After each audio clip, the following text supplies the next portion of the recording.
ஒரு சூப்பரான வெஜிடபிள் பிரியாணி குக்கரில் வந்து நம்ம டக்குன்னு செஞ்சிடலாம். ஸோ ரொம்ப ஈஸியாகவும் இருக்கும் நம்ம குக்கரில் செய்கிறனால. அது எப்படி செய்யலாம் பார்க்கலாம் வாங்க. ஸோ நான் எண்ணெய் எடுத்திருக்கேன். எண்ணெய் கூட வந்துட்டு கொஞ்சமாக நெய் விட்டுருக்கேன். நல்லா ரெண்டுமே வந்துட்டு நல்லா கொதிச்சதுமே நம்ம வச்சுருக்க ஸ்பைசஸ் எல்லாமே அதில் போட்டுக்கோங்க.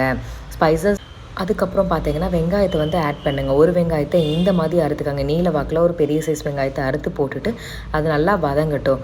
வதங்கினதுக்கப்புறமா கூட வந்து ஒரு தக்காளி இந்த மாதிரி நறுக்கிக்கங்க. அது கூட வந்துட்டு கருவேப்பிலையும் பச்சை மிளகாவும் எடுத்துக்கோங்க. அது நல்லா வதங்கட்டும். அதுக்கப்புறம் வந்து நம்ம வெஜிடபிள்ஸ் வந்து ஆட் பண்ணிக்கலாம். வெஜிடபிள்ஸ் வந்து ஆப்ஷனல் தான். உங்களுக்கு என்னெல்லாம் வேணுமோ நீங்கள் ஆட் பண்ணிக்கோங்க. நான் இன்றைக்கி கேரட், பீன்ஸு, பொட்டேட்டோ, அதுக்கப்புறம் வந்து சோயா எடுத்துருக்கிறேன். ஸோ இதை நல்லா வந்துட்டு வாஷ் பண்ணிவிட்டு இந்த மாதிரி போட்டுக்கோங்க. நல்லா வதக்கி விடுங்க. கொஞ்சம் வந்து வதங்கட்டும்.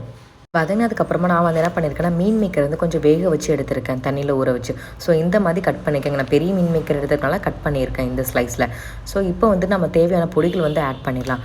1 டீஸ்பூன் பார்த்தீங்கன்னா மிளகாய்த்தூள், 1 டீஸ்பூன் மல்லித்தூள் ஆட் பண்ணிக்கோங்க. அது கூட வந்துட்டு 1/2 டீஸ்பூன் கரம் மசாலா, தேவைக்கேற்ப வந்து உப்பு சேர்த்துக்கங்க. அது கூடவே இஞ்சி பூண்டு பேஸ்ட்டு போட்டுக்கோங்க. இஞ்சி பூண்டு பேஸ்ட் முன்னாடியே போட்டோன்னா சட்டிலேயே ஒட்டிக்கிறோம். அதனால தான் நான் இப்போ போட்டிருக்கேன். அது கூட பார்த்திங்கன்னா வந்துட்டு கொத்தமல்லியும் புதினாவும் இந்த மாதிரி குட்டி குட்டி அரிஞ்சு சேர்த்துக்கங்க. நான் இன்றைக்கி வந்து 2 டம்ளருக்கு வந்துட்டு அரிசி வந்து ஊற வச்சுருக்கேன். சுடுதண்ணி எதுவும் நார்மல் ப்ளைன் வாட்டரில் தான் நான் ஊற வச்சுருக்கேன். ஏன்னா நம்ம குக்கரில் வைக்க போகிறோம், ஈஸியாக வெந்து வந்துடும். ஸோ இது குக்கருக்கு ட்ரான்ஸ்ஃபர் பண்ணிவிட்டு ஒரு 2 விசிலை வைங்க. அட்டகாசமான வெஜிடபிள் பிரியாணி ரெடி ஆகிடும். கண்டிப்பாக நம்ம பேஜை வந்து சப்ஸ்கிரைப் பண்ணாதவங்க கண்டிப்பாக சப்ஸ்கிரைப் பண்ணுங்கள். பாய்.